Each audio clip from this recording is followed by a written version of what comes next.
خلاص ال40 عدى، انتي قاعدة في شقة ابني بتعملي فيها ايه؟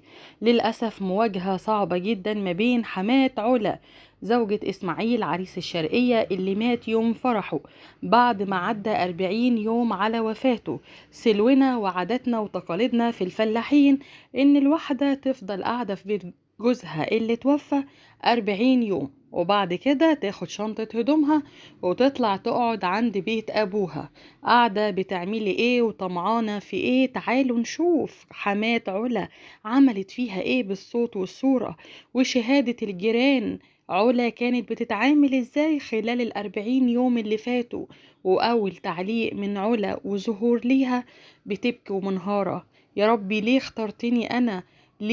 ليه سبتني؟ كنت رحت معاك يا اسماعيل او كنا متنا مع بعض. تعالوا نشوف اللي حصل يا جماعة. في البداية نصلي على نبينا عليه أفضل الصلاة والسلام وندعي لإسماعيل بالرحمة وبالمغفرة. علا النهاردة خلاص 40 يوم على وفاة زوجها إسماعيل اللي مات في حضنها يوم فرحهم، اللي ما دخلش بيها يعني ما زالت بكر. وعاداتهم وتقاليدهم في الفلاحين واللي قالوا إن هي المفروض تقعد ال40 يوم دول وبعد كده بتسيب البيت وتمشي، لكن هي رافضة تمشي تماما. مش طمع في ميراث زي ما بعض الناس بتقول، لأ، قالت إن أنا بس طمعانة إن كل حاجة من ريحته تفضل حواليا، مش عايزة حاجة من الدنيا مرة تانية. ولو شفتوني فكرت واتجوزت أي راجل تاني ابقوا مشوني على طول وهعمل لكم تنازل مني عن كل حاجة، لكن أنا خلاص عاهدت نفسي مفيش راجل تاني هيدخل حياتي. لكن حماتها قالت لأ، انت بس السكينة سرقاكي، هيجيلك وقت وهتتجوزي وهتحبي وتتحبي وتخلفي، ودي سنة الحياة. انت لسه صغيرة وبنت لسه حلوة وفي عز شبابك، لازم هيجي يوم وتتجوزي. ساعتها لأ، انا مش هقدر اقولك حاجة لانك خلاص هتبقي قاعدة. معقول عايزة تجيبي راجل تاني تقعديه على فرش ابني؟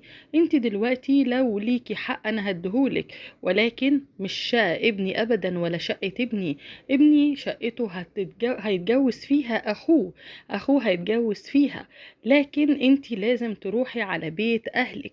خلاص احنا لازم نتقي الشبهات، احنا ناس فلاحين والناس بقت تتكلم علينا انتوا ازاي مقعدينها معاكم وهي لسه بكر، ازاي مقعدينها وانتوا بيت في رجالة. احنا ما ينفعناش الكلام ده. يا اما تتجوزي اخوه، على الرغم ان اخوه كان خاطب واحدة تانية، ولكن سبحان الله النصيب ان حصل ما بينهم خلاف وفعلا اختلف مع خطيبته بعد وفاة اخوه. عشان كده الناس كلها قالت اكيد اختلف مع خطيبته علشان يتجوز علا. لكن علا والله قالت انا ولا عايزه اتجوز ولا بفكر في جواز، واللي انتوا عايزين تعملوه معايا اعملوه، انا بس هعاملك زي امي وهعوضك عن وجود اسماعيل.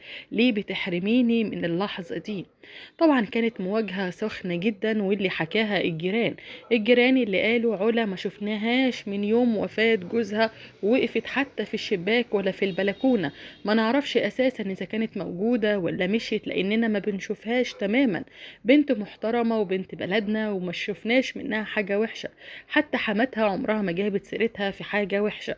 ولكن زي ما في ناس كويسة بتتكلم، في ناس تانية مريضة بتقول لا، عيب قوي تفضل لحد اللحظة دي.